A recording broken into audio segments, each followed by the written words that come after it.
Hola, bienvenidos a su podcast Despertando el Gigante, un podcast donde te acompañaremos a través de diferentes herramientas que te van a servir en la vida en muchas cosas. Y en esta ocasión nuevamente tenemos el tema de derecho laboral con el abogado Víctor Ali, especialista en derecho laboral. Y en esta ocasión para patrones, o sea, para empresas, para emprendedores, para pymes que estén teniendo trabajadores a su cargo. Muchas gracias, Víctor, por estar de nuevo con nosotros. Encantado de estar aquí otra vez. Vamos a comenzar, amigos, porque tenemos muchas preguntas que hacerle a este hombre. Entonces vamos a comenzar con algunas de las que consideramos más útiles para tener un panorama general de cuál es el esquema laboral, cuáles son mis obligaciones como patrón, de qué manera puedo prevenir riesgos, etc. Vamos a comenzar preguntando, ¿cuáles son los principales riesgos que puede tener un patrón? Por patrón, pues obviamente nos referimos a alguien que tiene trabajadores a su cargo y que sí es su jefe. ¿Cuáles son los principales riesgos que pueden tener? Pues uno de los principales riesgos de todo patrón es evidentemente el tema económico. El hecho de tener problemas con tus trabajadores o incumplimientos a la ley, pues trae consigo posibles multas y en el peor de los casos demandas que al final concluyen en temas económicos principalmente, ¿no? Los trabajadores usualmente lo que demandan es el pago de prestaciones e indemnizaciones, ¿no? Entonces, ¿esto cómo se refleja ante una empresa? Pues en dinero.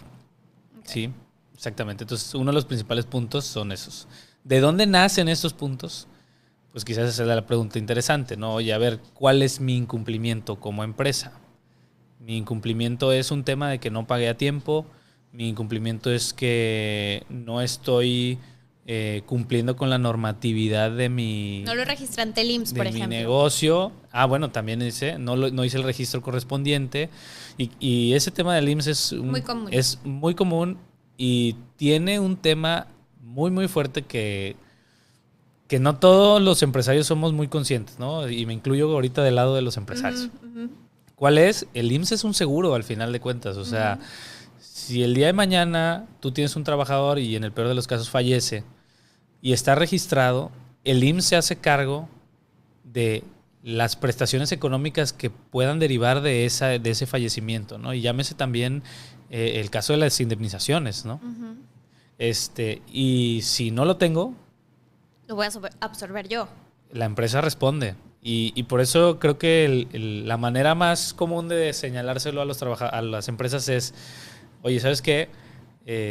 Así como compras el seguro del carro, sí, dale seguro a todos tus trabajadores. Porque es un seguro para ti también. Es un seguro para ti. O sea, al final, si ya lo ves en un esquema muy pesimista, donde sucede lo peor con tus trabajadores, bueno, al final es algo que te va a proteger a ti como empresa económicamente también, ¿no?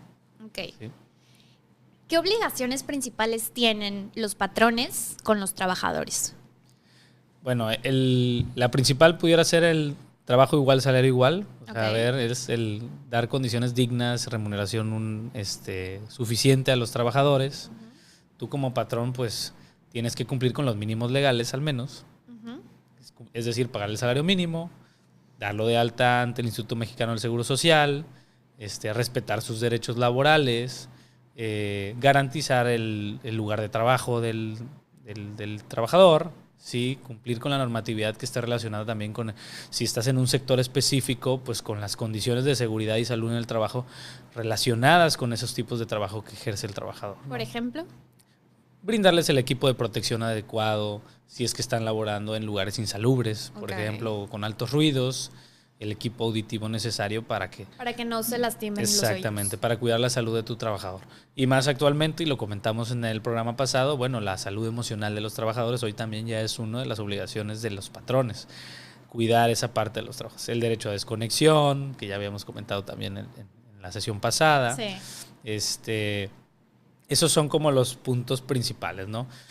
Otro punto muy, muy importante y es, yo creo, para los nuevos empresarios o emprendedores que están empezando a tener trabajadores es documentense, ¿no? O sea, mucho de lo que está en la ley se acredita a través de documentos, ¿sí? Y aquí quiero llegar con esto. A ver, ¿vas a contratar a alguien? Bueno, haz un contrato de trabajo, ¿sí? No solo porque la ley lo pide, sino también el día de mañana esa es tu arma. Tu arma, es tu defensa más grande ante alguna reclamación o alguna irregularidad o problema con el trabajador. Bueno, aquí está el contrato donde dice esto. Dice pues los días que iba a laborar, el salario, cuándo, o cómo estaba distribuido sus vacaciones, qué prestaciones extralegales, o sea, arriba de la ley tenía o no. Entonces, partiendo de esto, pues el generar documentos como patrón ayuda mucho. Es una herramienta muy, muy útil. Oye, si le pagabas, ver dónde están tus recibos de pago, tus comprobantes de transferencia o la nómina, ¿no? Oye, y le dabas una prestación extralegal, vamos a llamar un bono, ¿no? Bueno, ese bono se tiene que ver reflejado en tu documentación, en los documentos que tú generas. Porque si el día de mañana el trabajador llega a una instancia judicial, en el peor te demanda y llegamos aquí a juicio y pues al final, y quiero que lo veamos así, lo voy a explicar en palabras sencillas. El juez o tú como empresa tienes la obligación ante el juez de demostrar muchas cosas. Okay. ¿Sí? Y el trabajador tiene la presunción a su favor. Okay. O sea, ¿Qué significa que la presunción? Lo que diga el trabajador se presume de cierto. Lo que diga él, yo le creo. Exactamente. Como Gloria Trevi. En algunos puntos específicos de la ley, ¿no? Okay. Entre ellos pudiera ser el salario. Okay. Entonces, tú como empresa estás obligada a demostrar lo contrario. Entonces, si el trabajador decía que tenía un salario diario de 1,000 pesos y la realidad es que eran 300 pesos diarios, bueno, a ver, empresa, ¿cómo acreditas tú que eran 300 pesos? Ah, bueno, y ahí es donde, pues aquí está mi contrato, los recibos de pago, claro, las comprobantes de transferencia, claro, y todo está debidamente integrado y ya, bueno. Si no, se van a ir con los 1,000 pesos que dijo esta persona. Exactamente, se presumirían desiertos los 1,000 pesos del trabajador y ahí, pues evidentemente el riesgo para el empresario se vuelve mucho más alto, ¿no? Porque ya todas las prestaciones que le demanden, pues están consideradas a razón quizá de este salario, ¿no? Ok. Entonces, ¿qué consecuencias pueden tener ellos si no incumplen, más bien si incumplen con estos derechos que tienen los trabajadores? O sea, ¿cuál es la consecuencia de no cumplir con lo mínimo de la ley? Sí, pues en primer punto están las multas, ¿no? La Ley Federal del Trabajo establece multas a los patrones que no cumplan con ciertos puntos de la misma, como prestaciones mínimas para los trabajadores. Y segundo, pues a pesar de que tienes la inconformidad con el trabajador, pues puedes generar una demanda, ¿no? Okay. ¿Sí? Que esto pues se traduce en dinero, en un riesgo para el patrón y consecuentemente en dinero, prestaciones económicas. Uh-huh. ¿Sí? Entonces, partiendo de eso, el empresario tiene que ver de manera preventiva todo lo establecido por la ley, ¿sí? Para cumplir y evitar el día de mañana estos riesgos, ¿no? O sea, el empresario tiene que ser preventivo. Okay. A veces entiendo que la operación no lo deja cumplir al 100% porque pues, está arrancando o desconoce, pero bueno, eso no te exime del cumplimiento de la ley. O sea, el hecho de que no lo sepan no significa que no debas cumplirlo. Que no debas de cumplirlo. Sí, o sea, el desconocimiento no te exime. Tú o la recomendación como empresario es asesórate, atiende y no esperes a que llegue el trabajador a reclamarte, porque hay trabajadores que también conocen sus derechos y están preparados. Claro. Vieron el podcast pasado.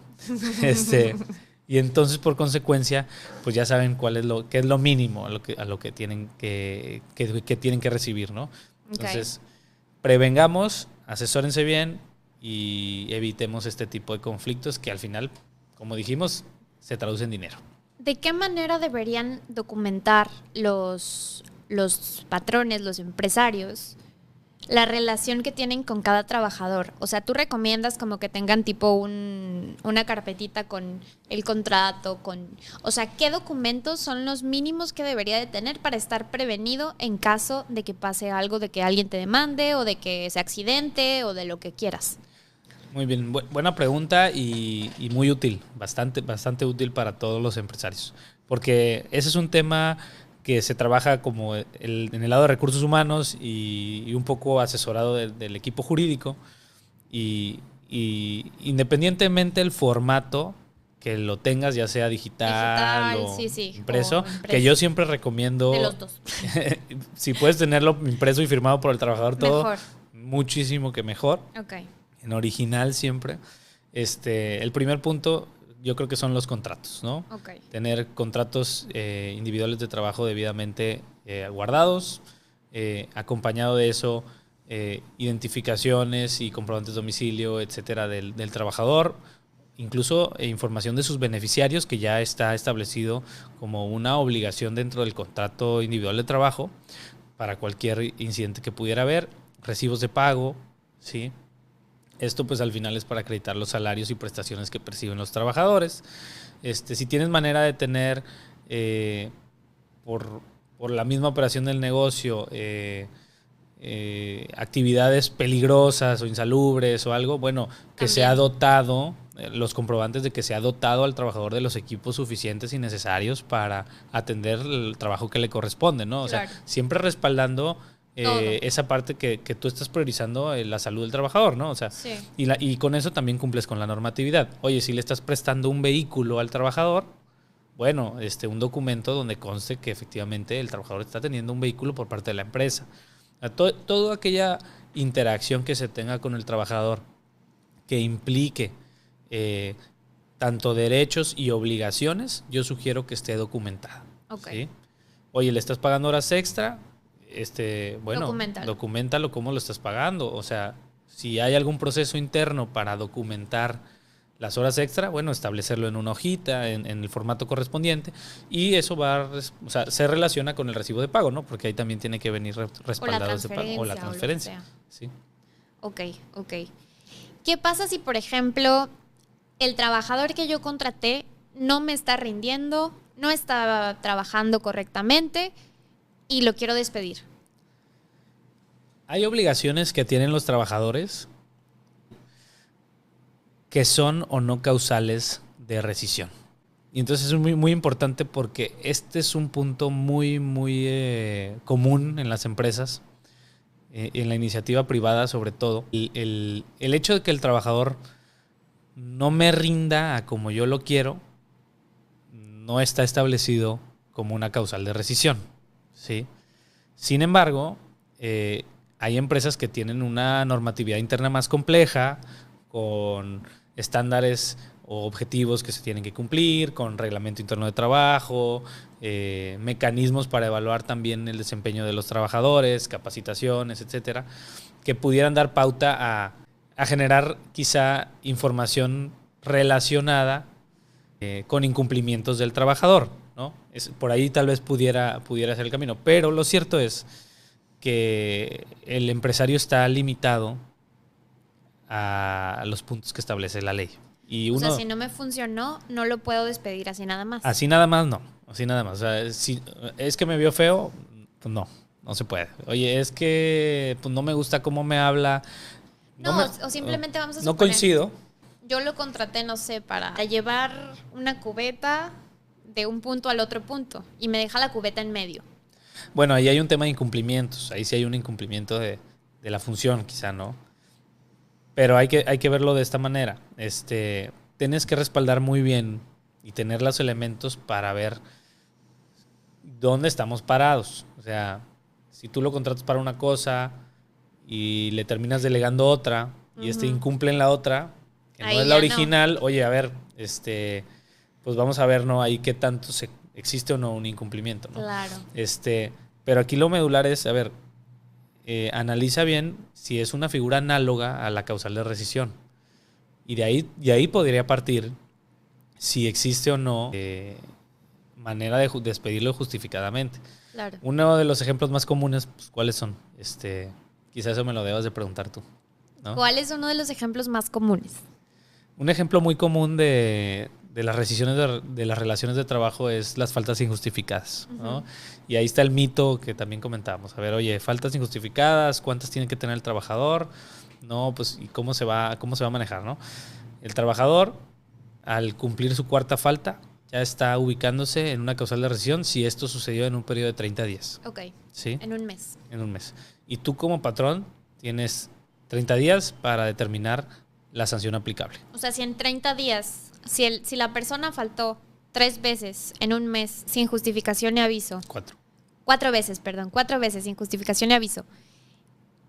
Y tú no haces nada en los próximos 30 días, ya no le puedes hacer nada. Ya no puede pasar nada. Ahí exactamente, o sea, ahí la ley establece figuras de prescripción. ¿Qué quiere decir esto? O sea, con el paso del tiempo puedes o no puedes ejercitar ciertas acciones. Y lo mismo, pero también para los trabajadores, ¿no? Para algunos derechos de los trabajadores. En este caso, para sancionar a los trabajadores son 30 días. Y entonces, si tú quisieras despedir a un trabajador por esta causa, pues tienes que tomar en cuenta que tienes que ejercitar de manera inmediata las acciones pertinentes. Dentro de los 30 días siguientes tienes que hacer ¿qué cosa? En todo caso, notificarle la terminación de la relación de trabajo. Ok. Tienes que despedirlo. Exactamente. Pasado ese tiempo, pues si tú lo hicieras, hay un riesgo de que en una demanda, pues te ganen, ¿no? Y ahí, ¿cuál es el punto? Y es también parte del desconocimiento de algunas personas. No porque haya cometido una infracción hace 3 años, yo puedo venir y retomar el tema de ese incumplimiento 3 años después y decirle, oye, te vas despedido porque pasó esto en 2021. Claro. ¿No? Claro. Obviamente no. Entonces eso también es importante que los empresarios pues sepan que hay tiempos fatales que tienen que cuidar. Ok. Bueno, buenísimo. ¿Nos podrías decir algunos consejos que quieras darle a los empresarios para prevenir esos riesgos que al final se van a traducir en dinero? Nos había comentado de documentar todo, tener estos expedientes de cada trabajador, en el formato que ustedes quieran, digital o él recomienda más físico, pero en el formato que sea. Tener todo documentado, pero además de esto, ¿hay alguna cosa más que recomiendes como para mitigar estos riesgos? Yo creo que, y es el enfoque que damos usualmente a los clientes, seamos preventivos al 100%, ¿no? Y cuando hablamos de trabajadores, creo que el primer paso de la prevención nace mucho más atrás del tema de la documentación.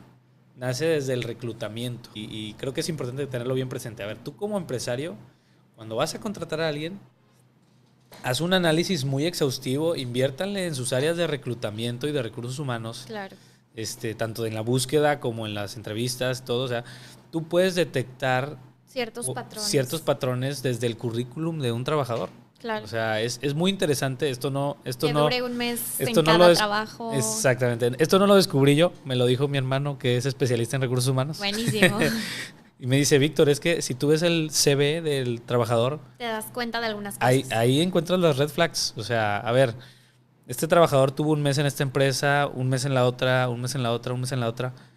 Y ahí es donde empiezas a cuestionarte. Oye, este trabajador tiene 1 año trabajando aquí y luego tiene 6 años sin trabajar. Y luego 2, 3 meses en otra empresa y bueno, sí. ¿Y ahí qué pasaron en esos 3 años, no? Claro. Pudiera ser un trabajador que se fue a estudiar al extranjero, ¿no? Y quizá no hizo una maestría de 2, 3 años allá, no sé. O pudiera ser que simplemente es un patrón. Exactamente, pero es importante que tú como reclutador lo detectes, ¿no? ¿Por qué? Porque esto también repercute, o sea, esto al final repercute en identificar si es un trabajador conflictivo, si es un buen trabajador, si es estable o no es estable, o si ha crecido y se ha desarrollado en una misma industria, claro, que te puede ayudar a ti. Y también pues ver, o sea, ¿te conviene o no te conviene ese tipo de perfil que tiene el trabajador, no? Claro. Esto es un tema un poquito alejado al tema laboral. Pero no, es parte del tema laboral, más bien del tema legal. Del tema legal, tan estrictamente hablando. No es estrictamente legal, pero sí influencia mucho. Claro. Las repercusiones que van a haber. Exactamente, impacta mucho acá. Y lo hemos detectado con clientes. O sea, hay contrataciones que no se analizaron correctamente. Sí. Y ya luego ya tenemos un juicio encima. Sí. Y detectamos que pues era un trabajador que tenía estos patrones, ¿no? Ok. Entonces es como aguas ahí. Ojo al red flag. Exactamente, ojo con los red flags. En el episodio anterior, para los trabajadores, comentábamos que hay una nueva regulación acerca de que un patrón puede ser penalmente acusado, o sea, que puede ir hasta la cárcel o sancionado en una índole que no es esta, que es la laboral, por jornadas excesivas de trabajo. ¿Nos podrías platicar esto de qué va? Sí, efectivamente es una reforma relacionada con la Ley General para prevenir trata de personas, para no decir el nombre completo. Y y está encaminada principalmente a evitar el exigir jornadas excesivas de trabajo, ¿no? Okay. Es un tema interesante porque, pues sí, de cierta manera ya empieza a jugar lo penal con lo laboral, sí, porque te limita a las jornadas establecidas en la Ley Federal del Trabajo. ¿Qué son? Que como ya comentamos, hoy son 48 horas semanales y las 9 horas extras semanales, ¿no? Que tienen que ser pagadas. Exactamente. Esto se vuelve muy interesante para las empresas porque dependiendo de su tipo de operación, usualmente requieren el uso de jornadas extraordinarias, sí, ¿no? Entonces, una tarea que se llevan ellos es buscar la manera de que, ya sea contratando más personal o modificando sus jornadas, ajuste el rol de trabajo de modo que no impacte o no exceda de lo establecido por la ley. Porque el riesgo está duro. El riesgo es alto y no perdamos de vista que la presunción en favor de los trabajadores es primordial en el derecho laboral, ¿no? Entonces, ¿qué significa? La interpretación de la ley usualmente va a tener un enfoque beneficiando o a favor de los trabajadores, okay, más allá que de la empresa, ¿sí? Okay. Entonces, ya de entrada, pues es importante analizarla con esa perspectiva. Que muchas cosas que a lo mejor el trabajador no está probando al 100% pueden ser suplidas, o sea, la autoridad puede decir, es mi hijito más pequeño, el más vulnerable, entonces yo lo voy a coger y entonces va a tener ciertas ventajas en un juicio el trabajador por esas desventajas que tiene en la vida práctica, que son que obviamente tienes menos recursos como trabajador que como empleador, bueno, eso se cree, etcétera. Entonces esa es la razón por la que existe esa suplencia y tenemos que estar mucho más atentos. Si tú eres un patrón, si tú tienes empleados a tu cargo, tienes que estar mucho más atento de documentar todo, de ser suficientemente preventivo, porque en un juicio pues va a tener bastante preferencia por la vulnerabilidad que tiene el trabajador. Claro, exactamente. Entonces sí es de cuidado, es de mucho cuidado y así como han sido las reformas de la Ley Federal del Trabajo, es un tema que las empresas se tienen que preparar. Sí. También está ahorita sonando la reforma de la jornada laboral para disminuirla a 40 horas. Okay. Evidentemente ya hay empresas que ya empezaron a implementarla. Okay. Se ve venir, no hay algo todavía certero, pero creo que es sano ir al menos haciendo un bosquejo de cómo sería si exactamente, si ya estuviera implementada, ¿no? Claro. Porque esto al final pues repercute en todas las aristas de la empresa, o sea, tanto en la operación como en lo económico, etcétera, ¿no? Ok, buenísimo. Creo que hay algo que es importante hacer mención. Yo creo que todo en la vida es una evaluación de riesgos, amigos. Todo en la vida es una evaluación de riesgos porque todo lo que nosotros hacemos tiene un riesgo mayor o menor. ¿Y qué es lo que podemos hacer? Pues buscar algunas medidas que hagan que ese riesgo baje y si el beneficio que yo tengo es mayor, pues entonces a lo mejor tomo esa acción. Y todo lo que hemos dicho también es una evaluación de riesgos. Entonces, si nosotros queremos seguir operando con normalidad, seguir creciendo, seguir con nuestra operación y todo, tenemos que tomar estas medidas para disminuir los riesgos y que el día de mañana no me cueste más caro de lo que me hubiera costado si lo hubiera arreglado antes desde este momento preventivo. Claro, ese es un punto muy importante y qué bueno que lo comentas porque no todos los empresarios tienen esa misma visión, ¿no? Y el tema preventivo y de cerrar un problema cuando es pequeño te va a ahorrar mucho tiempo y mucho dinero. Desgaste emocional innecesario que se pudo haber solucionado en un inicio por una cantidad muchísimo menor, ¿sí? Pero bueno, si no lo atiendes, pues se vuelve una bola de nieve y termina siendo algo que puede incluso llegar a quebrar a algunas empresas, porque sí también sucede, ¿no? Claro. Prevengamos, el consejo sería, sé preventivo, cumple con la normatividad, analiza bien documenta todo. Los perfiles. Analiza bien los perfiles. Exactamente. Documenta todo, como tú dices, y ten todo encaminado a que en el peor de los casos tienes los elementos suficientes y necesarios para acreditarle a la autoridad que sí cumples con la ley y que tienes todo en norma, ¿no? Y lo mismo si hubiera un juicio en contra por un trabajador. ¿Recomiendas el periodo a prueba? En este caso, que yo sé que ya pasamos ese tema, pero creo que es algo importante de mencionar. El periodo de prueba es este periodo que la ley establece para que tú contrates a alguien. Son 3 meses, me parece, de periodo a prueba. Y entonces ese tiempo, esa persona está a prueba para ver si pues cumple con las exigencias de ese trabajo o no. Y entonces, si no las cumple, pues se va, si no, se queda. ¿Es una práctica que recomiendas? Sí la recomiendo, y solo que es muy importante hacer ver a los empresarios que el periodo de prueba no es te contrato un mes y a ver cómo te va y ya, ¿no? Ajá. Y si no me late o no cumpliste, pues ya no te vuelvo a contratar. No es así nada más. El periodo de prueba tiene cierta complejidad. Okay. Y sin abundar tanto en los detalles específicos de la ley, si es por tiempo indeterminado, tienes como mínimo, como máximo un cierto número de días por mes. Perdón, si es un periodo determinado, tienes como máximo cierto número de días para poner al trabajador a prueba.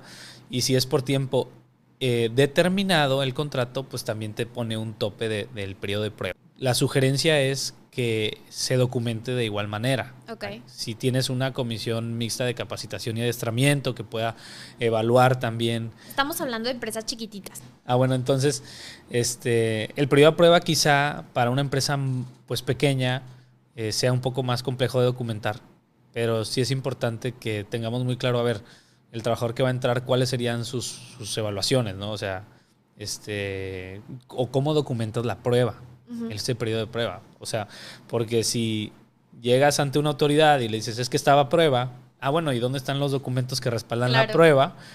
No, pues es que la prueba yo la hice unilateralmente, ¿no? Sí. A mí me pareció que no pasó la prueba, no, pues evidente. Okay. ¿Y cuál sería la prueba? O sea, qué tendrían que hacer ellos para estar?